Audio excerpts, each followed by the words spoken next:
Imagine sitting in a courtroom where most eyes drop to the floor, except one boy's eyes fix on the clock. And when the judge asks his name, he says, "I'm the governor's son, sir. Can we wrap this up quicker?" A ripple moves through the room, benchwood creaks, a reporter's pen pauses mid-scratch, someone clears a dry throat. The fluorescent lights hum like a stubborn thought. Judge Frank Caprio lifts a brow, not angry, just surprised the way you are when a door you've opened for years suddenly sticks. On the defense table, Andrew Collins, 23, sunburnished confidence in a tailored jacket, no tie. Phone cupped in one hand, thumb idly scrolling, face polished with the same care as his shoes. He leans back as if hearings arrive on his schedule. The docket says, excessive speed, unsafe operation, downtown, 1 citation logged during a community kids event near a school. Small on paper. Not small in a hallway of parents who walk those crosswalks every day. Caprio's voice stays even. State your name for the record. Andrew Collins, the young man answers, glancing at his screen again. Look, sir, honestly, this is minor. I'll pay whatever calms things down. A thin laugh flits from the gallery and dies. The clerk stops turning pages. The officer who wrote the ticket watches a spot on the wall, jaw set. Caprio folds his hands. His pauses are sharp, like clean cuts. Young man, you seem to think time here is yours. Today, it might become your sentence. Andrew smiles, as if hearing a clever line at a fundraiser. I've got a meeting at the State House. My father doesn't like me late. Somebody whispers, of course he doesn't, and the room stirs. Cameras tilt upward. Caprio lifts one finger, sound drains away. Recorder off, he tells the clerk. The red light clicks dark. He lets the quiet stretch until even the clock seems to tick softer. You just turned a routine fine into a question of respect, respect for the law, and for the people standing behind you. Andrew shifts, finally tucking the phone face down. Sir, with respect, I didn't hurt anyone. It's a ticket. In a school corridor? Caprio asks, tone still mild. Where the margin for error is the length of a child's arm. Air tightens. The smell of coffee from the hallway fades under the weight of what he said. Andrew's grin thins, then returns out of habit. Caprio opens the file. Paper whispers. Downtown, midday. Marked event. Posted 20. You were substantially above. He closes it with a soft tap. We will not barter minutes today. We will account for them. Andrew glances at the door, an exit he expects to appear when he needs it. It doesn't. Here's how we proceed, Caprio says. You'll put the phone away. You'll answer questions. You'll stop measuring this room by your father's calendar. The officer nods once, almost imperceptible. A journalist lowers her camera. Outside, a siren climbs and fades into city noise. Inside, the clock resumes its steady count, impartial as gravity, while a young man realizes that for the next few minutes, his last name buys nothing at all. Where are you watching from? Let me know in the comments below and don't forget to subscribe to this channel.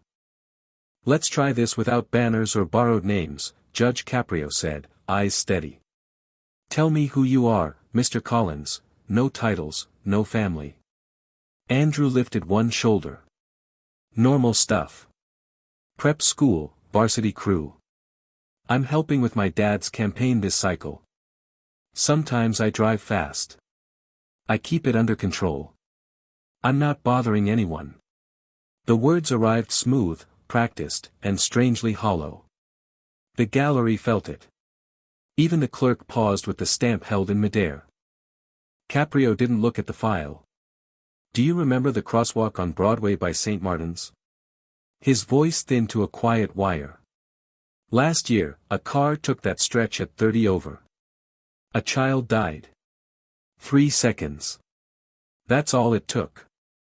The room tightened. Somewhere a chair leg clicked against the floor and then went still. Andrew blinked, the confidence wobbling for a beat. With respect, Judge, I'm not a killer. That's extreme. A soft wave of disapproval rolled through the benches. Caprio raised his hand, the sound folded away. This isn't about death, he said, tone even. It's about life you haven't broken yet. And about the habit of believing other people's minutes are cheaper than yours. Andrew's gaze slid to the table edge. I didn't see anyone. It was clear.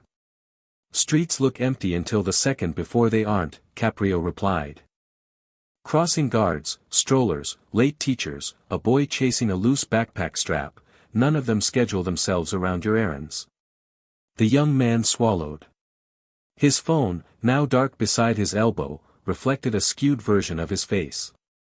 Caprio leaned back slightly, voice softening without losing its edge. You say you help with a campaign. Then you know the weight of appearances. Let me give you one, a sedan pushing past a school sign while a badge clocks the number. Think of every parent who's held a hand at that corner. What do they see? Not your last name. A risk. Andrew opened his mouth, closed it, and tried again. I hear you. I just didn't think a few miles would matter. A few miles an hour, the judge said, is the difference between a scare and a funeral. Between a stern lecture and a lifetime of calendars with one day circled in black. Silence pooled. The fluorescent hum seemed louder now, as if the building itself were listening. Caprio let the moment breathe. You've been spared hard consequences so far. That breeds a certain blindness. I'm not here to scold you, I'm here to remove the blindfold. Andrew's shoulders dipped, almost imperceptibly. The grin he'd worn like armor didn't return. Good, Caprio said quietly. Now we can talk. He tapped the folder once, a small, decisive sound. Because understanding is the first thing I require. Payment comes later. The clerk handed over a slim stack of papers, freshly printed, the ink still faintly glistening. Judge Caprio flipped through them slowly, the rustle slicing through the silence. Mr. Collins, he said, not looking up, it seems today isn't your first visit to the edge of trouble. Andrew's head tilted. I don't recall anything serious, sir. That's the interesting part, Caprio murmured. 3 prior warnings. 2 were dismissed, 1 simply vanished. A neat trick, wouldn't you say? Andrew blinked. I suppose mistakes happen. Clerical things. Clerical, the judge repeated softly, almost to himself. He placed the papers down with care, aligning their edges. Does your father know you're here this morning? Andrew's jaw tightened. He told me to handle it quickly. He's in session. And that means, what exactly? Caprio asked. That I'm to wave this through so the schedule of government remains uninterrupted? No, I just. When I was your age, Caprio interrupted gently, I mopped the floor of this very building. Night after night. It's where I learned that no job is small when you're the one doing it. That line hung in the air. The young man looked away, the smirk he'd worn since walking and faltering at the edges. Caprio noticed his gaze flicker toward the door, nervous, expectant. Seconds later, the door opened. A man in a tailored gray suit stepped inside, briefcase in hand. He whispered something to the clerk, then advanced toward the bench, holding out a folded note. Caprio didn't take it. And you are? Legal counsel representing the governor's office, the man said crisply. Just a quick word, Your Honor. The judge leaned back in his chair. Counsel, this court doesn't hold side conversations in corridors of power. You may speak here or not at all. The lawyer's confidence faltered. It's just a clarification, administrative. Caprio's tone stayed calm but carried steel. Administrative interference, you mean? The kind that makes warnings disappear? The gallery stirred, a few gasps, a whisper of movement. The judge's gavel came down once, not in anger but in command. Quiet. Andrew shifted uneasily. Sir, my father didn't ask him to. Caprio raised a hand. Mr. Collins, the law does not inherit from father to son. It must be earned each time it's faced. The lawyer, realizing the futility, mumbled something about miscommunication and backed toward the exit. Caprio waited until the door clicked shut before continuing. Every person who sits in that chair thinks their story is unique, he said, voice low, almost reflective. But privilege writes the same script over and over, different names, same handwriting. Andrew's throat moved, dry. I didn't ask for special treatment. No, Caprio replied, but you didn't refuse it either. The young man looked down, fingers pressing against the table's edge as if it might steady him. You see, Mr. Collins, Caprio continued, power is not the sin. Entitlement is. The first can build a bridge, the second burns everyone you cross. The silence that followed was longer than any so far. Even the bailiff seemed reluctant to breathe. Finally, Caprio exhaled, a long, measured sound. We'll take a recess, he said. 15 minutes. Use them wisely. Andrew frowned. For what? The judge met his eyes squarely. To decide if you're ready to speak as a man, or keep hiding behind a last name. The gavel struck, and the room broke apart like a held breath released. Andrew didn't move. The phone in his pocket buzzed, once, twice, but he didn't reach for it. Around him, people gathered coats, whispered, glanced. He stayed still, staring at the empty space where the lawyer had stood moments ago. Outside, through the narrow window, he could see the Capitol dome, gleaming, distant, unreachable in the bright noon sun. For the first time that morning, Andrew Collins realized there were rooms in this city where his father's shadow didn't reach. And in one of them, he was just another man who'd run out of excuses. When the recess ended, the air inside the courtroom had changed. The chatter was gone. Reporters who once smirked into their notebooks now sat motionless. Even the fluorescent light seemed dimmer, softer, as if aware something had shifted. Andrew Collins returned to his seat. The phone was gone from his hand. The grin, too. Only that posture remained, straight-backed, proud, as if arrogance might still serve as armor. Judge Caprio adjusted his glasses and spoke quietly. I gave you time to think, Mr. Collins. Is there anything you'd like to say before we continue? Andrew's tone was low, steady. No point, sir. You've already made up your mind. The judge's voice was gentle, but the stillness that followed was hard as stone. It wasn't me who decided, young man. You did, a long time ago. He lifted a sheet of paper. The crisp sound echoed off the wood. A year ago, you were cited for speeding in nearly the same place. Do you remember that? Andrew frowned. Vaguely. You didn't pay that fine, Caprio continued. It was paid for you. By the principal of the very school whose students you endangered. The room inhaled sharply, one collective breath. Caprio went on, slow, deliberate. He did it quietly. He didn't want it in the papers. Said it would hurt the boy's future. Andrew's jaw tightened. I didn't ask him to do that. No, Caprio said. But you didn't stop him either. The words landed like a stone dropped into deep water, ripples moving through the benches. Caprio looked toward the clerk. Play the recording, please. From the speakers, the faint crackle of a phone call filled the silence. Then a man's voice, older, composed, unmistakably powerful. He's just a boy. Handle it quietly. Don't ruin his future. Everyone knew that voice. Caprio exhaled through his nose, almost a sigh. Seems someone's been busy ruining his own. Andrew's face flushed. You think this proves something? That I'm some spoiled villain? His voice rose, the control slipping. You have no idea what it's like living in his shadow. Every choice I make, it's his name people see, not mine. You think I don't want to earn something on my own? The eruption startled even him. For the first time, it wasn't arrogance, it was raw, unguarded pain. Caprio didn't move. He simply waited, letting the storm burn itself out. Then, when the last word dissolved, he spoke softly.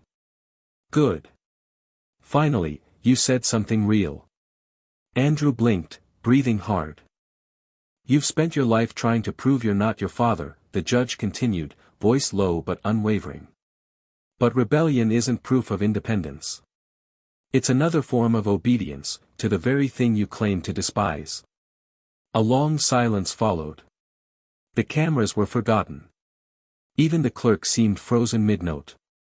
Caprio leaned forward, elbows on the bench. "You want out of that shadow? Then tell the truth. For once. Not for a headline. Not for your father. For yourself." Andrew's lips parted, but no words came. The rhythm of his breath filled the room like the ticking of a clock. Finally, he looked up, eyes stripped of their earlier defiance. "I don't even know what the truth is anymore." Caprio nodded, not unkindly. "Then that's where we'll start." He folded the paper neatly, his movements slow and deliberate, as if closing a chapter. Because before a man can answer for what he's done, he must first learn to face who he is. The gavel didn't fall. It didn't need to. The sound of that line alone felt final enough. For the first time since the hearing began, Andrew sat completely still, not as the governor's son, not as the headline everyone expected, just a young man realizing that this, perhaps, was the moment his life stopped being borrowed. And somewhere behind the silence, faint but undeniable, was the sound of something breaking. Not punishment. Not pride. Something far deeper. The next morning, the courtroom filled again, this time without the restless whisper of curiosity. The crowd seemed to breathe slower, as if each person sensed that what was about to unfold was no longer a matter of traffic violations, but of something far more human. The wooden benches creaked beneath the weight of silence. Andrew sat straighter than before, but the cold defiance that once defined him was gone. He looked different, not broken, just emptied. Judge Caprio entered quietly, no theatrics, only presence. His robe moved with the faint rustle of paper. "We will resume," he said. "Officer Miller, please take the stand." A police officer stepped forward, mid-40s, tired eyes, the kind that had seen too much of people's excuses. He adjusted the microphone. "I stopped Mr. Collins that morning," he began. "He ran a red light near the elementary school. Nearly struck a woman pushing a stroller. If I hadn't hit the siren when I did," he paused, swallowed. "Well, I don't like to finish that sentence." Murmurs spread through the gallery. Caprio's gaze moved to Andrew. "Is this accurate, Mr. Collins?" Andrew hesitated. "Yes. But she wasn't hurt." "You just said, she wasn't hurt," Caprio interrupted quietly. "Say it again, and listen to how hollow it sounds." The silence was immediate, suffocating.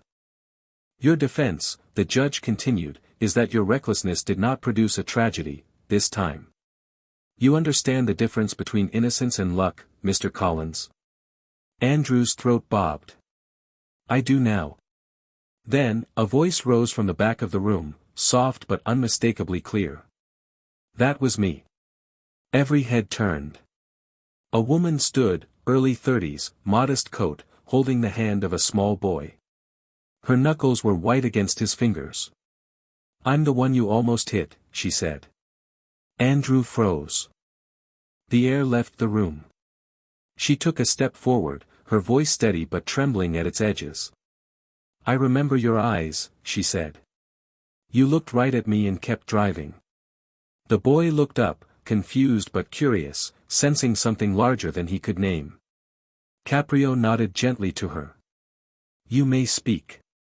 She swallowed hard. "I didn't come here for revenge. I came because I want him to understand.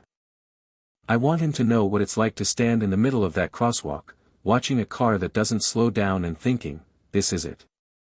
Andrew's face went pale. His mouth opened, then closed. He stared at the floor, the polished would suddenly too bright. I couldn't sleep for nights after that, the woman went on, voice breaking now. Every sound of tires on wet pavement made me jump. My son still grabs my hand too tight when we cross the street. She looked at him then, not with hatred, but with something far worse, disappointed compassion. You didn't just scare me. You erased trust, for a while. Tears rimmed her eyes, but she didn't look away. Caprio waited a beat before speaking. Do you wish to request a penalty, ma'am? She shook her head. No, Your Honor. I only wanted him to see that people have lives outside his windshield. It was the quietest the courtroom had been all day. Caprio turned toward Andrew again. Well? Andrew's voice cracked. I didn't mean to hurt anyone. I believe that, Caprio said softly. But intention and consequence rarely dine at the same table. The judge stood then, not towering but grounded, like the moral center of gravity in the room. You've spent your life being protected from consequence, young man. People shielding you, erasing mistakes, sweeping debris behind your privilege. But every time someone saves you from yourself, they steal from you the one thing that makes a man grow, responsibility. He looked around the courtroom, sweeping his eyes across the crowd, then back to Andrew. You asked yesterday if I'd already made up my mind. I hadn't. But now I see it clearly. Andrew's head lifted slightly, waiting. I will not sentence you today, Caprio said. Because the real sentence has already begun. It's the one you'll serve in your own reflection. The gavel didn't fall this time. Instead, the judge stepped forward just enough that his voice softened. Mr. Collins, you are not on trial for speeding. You are on trial for blindness. For forgetting that behind every stoplight is a story, and behind every law, a life. Andrew's eyes glistened. What do I do now? The judge's answer came slow, deliberate. That depends on what kind of man you want to be when the name, Collins, no longer shields you. The woman with the child turned toward the door, pausing for a heartbeat. The boy looked back, small hand raised in a quiet wave. Andrew lifted his own hand, hesitant, unsure if he had the right. When they were gone, the judge sat again, exhaustion visible in his shoulders. This court, he said softly, will reconvene tomorrow. Perhaps by then, you'll have something to say that isn't an excuse. The crowd exhaled, one long, collective breath, half pity, half respect. As people filed out, Andrew stayed seated, staring at the empty aisle where the woman had walked. His phone buzzed again in his pocket, but he ignored it. For the first time, the silence didn't feel like punishment. It felt like a mirror. And when he finally rose to leave, he did so slowly, as if each step might carry the weight of someone else's life beneath it. The following morning, the courtroom was quieter than it had ever been. No cameras, no crowd murmurs, just the low hum of the overhead lights and the steady rhythm of footsteps as Judge Caprio took his seat. Andrew Collins was already there, waiting. He looked different. The suit was the same, but the posture had changed. The arrogance that once filled the air around him had dissolved into something simpler, almost fragile. Caprio set his glasses down. Mr. Collins, he said, you've had a night to think. I could fine you $10,000 for reckless driving in contempt of court. Or, he paused, letting the word linger. I could offer you something far more valuable. Andrew's voice was quiet. What's that? A chance, Caprio said. To earn back your own respect. The room was so still, even the clock seemed to hold its breath. You will spend the next week volunteering at the very school whose children you endangered, the judge continued. Each morning, you'll stand with the crossing guards and help those kids get to class safely. You'll see their faces, learn their names. And maybe, if you pay attention, you'll remember what it means to be responsible for someone other than yourself. Andrew blinked, startled. You want me to direct traffic? His laugh was short, nervous. People will take pictures. My father. Your father has had enough pictures, Caprio interrupted. The world doesn't need to see your punishment. You do. Andrew hesitated, then nodded slowly. All right. I'll do it. Not for me, Caprio said, leaning forward. Do it because next time, it might not be a lesson. It might be a life. The gavel came down once, soft, final. Court adjourned. The narration shifted, weeks later. A chilly morning in Providence. The sun hung low over the horizon, spilling gold across the asphalt. Andrew stood beside a painted crosswalk, a reflective vest draped awkwardly over his tailored coat. He held a small stop sign, its red surface catching the light. A group of children clustered at the curb, their backpacks bouncing as they waited. A little girl smiled up at him. Are you the man who almost hit somebody? She asked bluntly. He flinched, then nodded. Yes, he said. But today, I'm the one making sure nobody else does. The children giggled. The light turned green for them.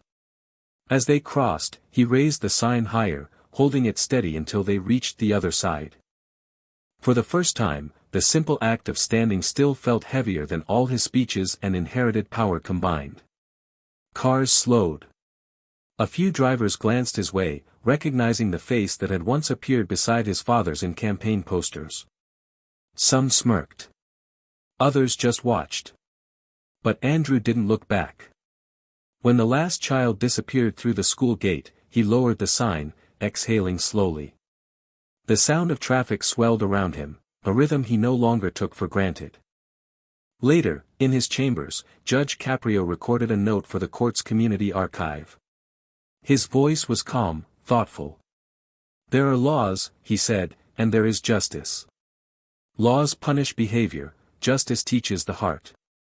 Sometimes, to make a person see, you don't need to lock them away, you just need to put them in someone else's shoes, even if only for a week.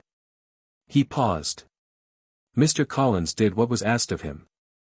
He stood in the cold, he faced the eyes of the people he'd endangered, and he learned something that can't be legislated, empathy. The recording clicked off. Outside, the bell from the same school echoed faintly through the open window. Caprio leaned back, whispering to no one, sometimes, justice isn't a sentence. It's a reflection. And in that stillness, the story ended, not with applause or punishment, but with the quiet sound of a man beginning, finally, to understand the weight of being seen.